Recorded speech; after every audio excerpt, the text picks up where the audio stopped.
In the beginning, a common criticism made by atheists and secularists alike when it comes to the book of Genesis is that it might as well start with "once upon a time" or "in a galaxy far, far away."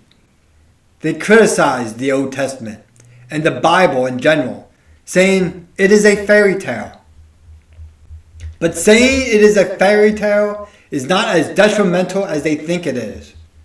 Fairy tales can offer wisdom and knowledge like any form of literature or writing. Take the story of Hansel and Gretel. The moral of the story can be interpreted as a cautionary tale of why you should be wary of taking gifts from strangers. Or take the fable of the 3 little pigs.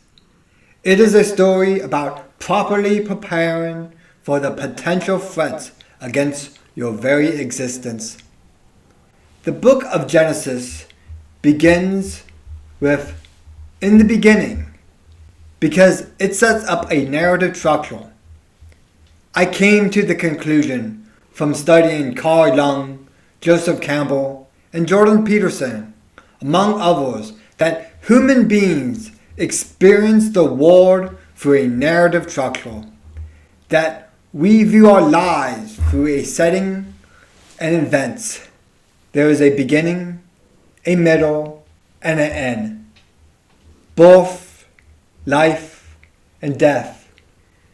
Through literature and the arts in general, we can build a better understanding of our lives and build empathy for the lives of others. In this series, I'm going to read a Bible chapter every week, going back and forth from the Old Testament to the New Testament. I'm going to be using the HarperCollins Study Bible. And I am not only going to give my interpretation of the Bible, but also I'm going to try and put what I read into the context of the time and place, or dare I say, the setting of our living story. In the modern world, thanks to the internet, we are creating a divergent narrative structure. We are telling ourselves very different stories, and these different stories are shaping vastly divisive worldviews. Hopefully, through this series, I can help reunite our narrative structure to create a common story that bridges the gap of our divisive culture. I believe we have more in common than we think. This is our story. This is our world. This is in our time.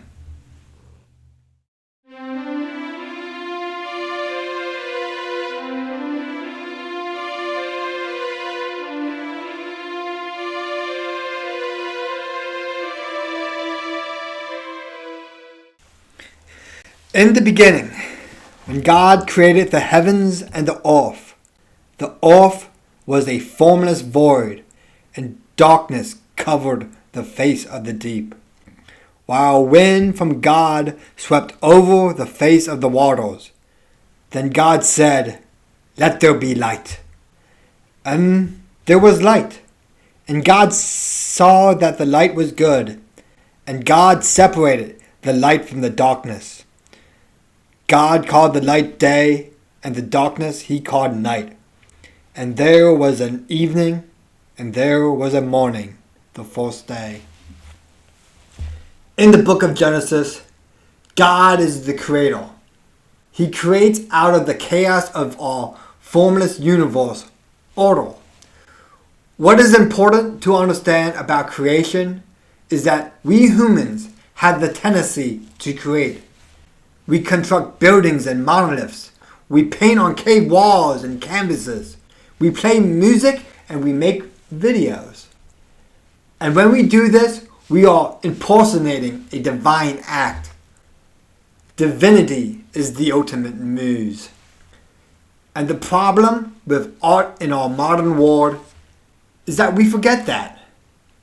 And as we grow the distance between us and the divine, everything from art to architecture suffers. If you want proof of this, then just look at the difference between a medieval cathedral and a Soviet gulag. The more secular we become, the uglier the world we create will be. And what God does on the fourth day is He also creates division. God creates the conflict of eternity. God creates the conflict of light versus darkness, which is the through line not only in the narrative structure of the Bible, but also the main plot in our lives. And God said, "Let there be a dome in the midst of the waters, and let it separate the waters from the waters." So God made the dome and separated the waters that were under the dome from the waters that were above the dome. And it was so. God called the dome sky. And there was evening and there was morning the second day. So God on the second day creates this dome. In some translations of the Bible, this is called the firmament. This is the great expanse that is beyond our earthly sphere. We used to be able to see this heavenly expanse on a regular basis. It is called the Milky Way. Now, if you want to see it, you have to sail to the middle of the ocean, or climb the highest mountains of Peru, or some other faraway place. But our ancestors seen this every night, and they were in awe of it.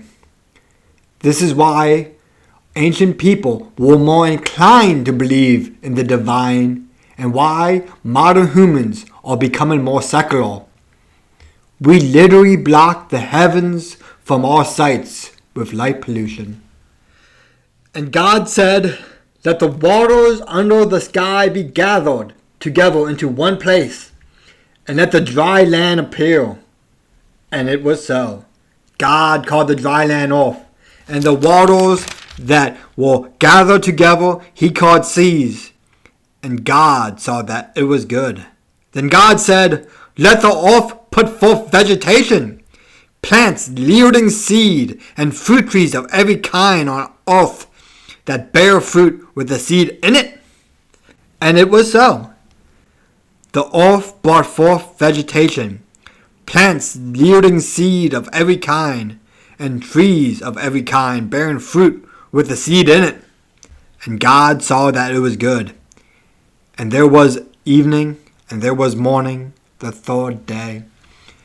So on the third day, God divides the land and the sea, and creates vegetation.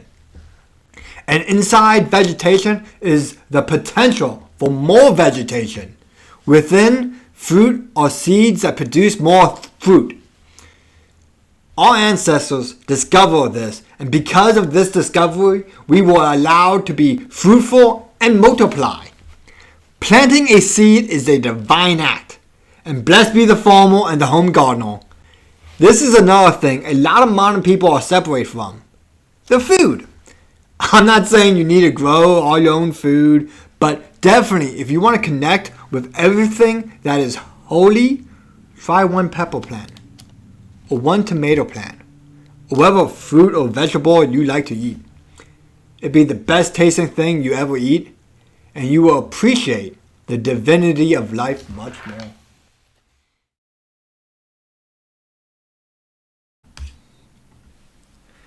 And God said, "Let there be lights in the dome of the sky to separate the day from the night. And let them be for signs and for seasons and for days and years.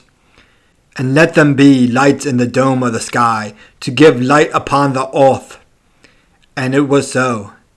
God made the two great lights, the greater light to rule the day, and the lesser light to rule the night, and the stars. God set them in the dome of the sky to give light upon the earth, to rule over the day and over the night, and to separate the light from the darkness. and God saw it was good. And there was evening, and there was morning, the fourth day. On the fourth day, God essentially creates time, or how we measure time. For most of human existence, we measure the cycles of the seasons and the years by looking at the stars. Since then, we mapped out this to the point where we can just look up at the calendar on our mobile devices. But it took humans a long time to do this. And it seems to me that there is a cyclical nature to our existence.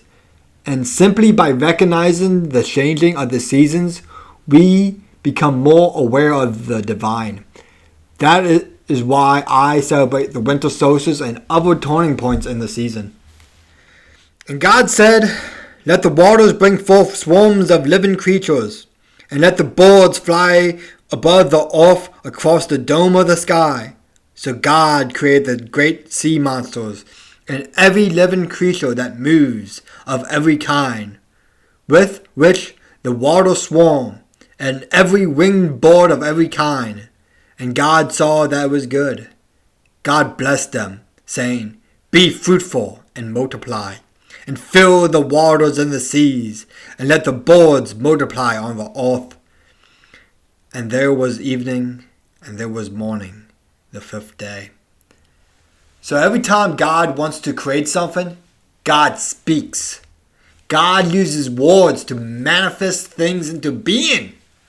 It is important to note that words are magical. By using words and speaking, we can alter our very existence. We can change the course of history, pass down lessons, and discover knowledge. We can also use words to destroy by slandering and speaking untrue things. So choose your words wisely. I believe it was Buddha who said, "Words have the power to heal and destroy. When words are true and kind, they can change our world." And God said, "Let the earth bring forth living creatures of every kind, cattle and creeping things, and wild animals of the earth of every kind." And it was so. God made the wild animals of the earth of every kind, and the cattle of every kind, and everything that creeps upon the ground of every kind. And God saw that it was good. Then God said, "Let us make humankind in our image, according to our likeness, and let them have dominion over the fish of the sea, and over the birds of the air, and over the cattle, and over all the wild animals of the earth, and over every creeping thing that creeps upon the earth." So God created humankind in His image. In the image of God He created them. Male and female He created them. God blessed them, and God said to them, "Be fruitful and multiply, and fill the earth and subdue it, and have dominion over the fish of the sea, and over the birds of the air, and over every living thing that moves upon the earth."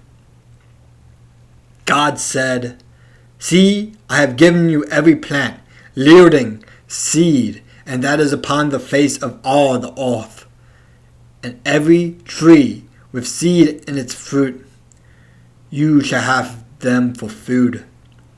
And so, to every beast of the earth, and to every creeping bird of the air, and to everything that creeps on the earth, everything that has the breath of life, I have given every green plant for food." And it was so. God saw everything that He had made, and indeed it was very good. And there was evening, and there was morning, the sixth day. So on the sixth day, God creates all the animals, including humans. And God says, "Let's create man in our image." I believe the word "all" does not refer to angels and lesser gods as some people might believe it to be. The word "all" refers to, I believe, is the divinity of existence itself. And we are part of that existence, and we are part of the divine. God gives us dominion over the animals and the plants and essentially the earth, but not to do as we want with them. God gave us dominion over the earth not to enslave this beautiful green rock, but as its steward. We have dominion over everything so we may take care of it, to protect it. Instead, what we do is pollute it and use it for the purpose of satisfying our own greed, our own wants. We have not been good stewards of this planet. If we want to get closer to the divine, we must take better care of the things we have dominion over. But that is a story for a different time. Thank you. This has been In Our Time. Have a good day.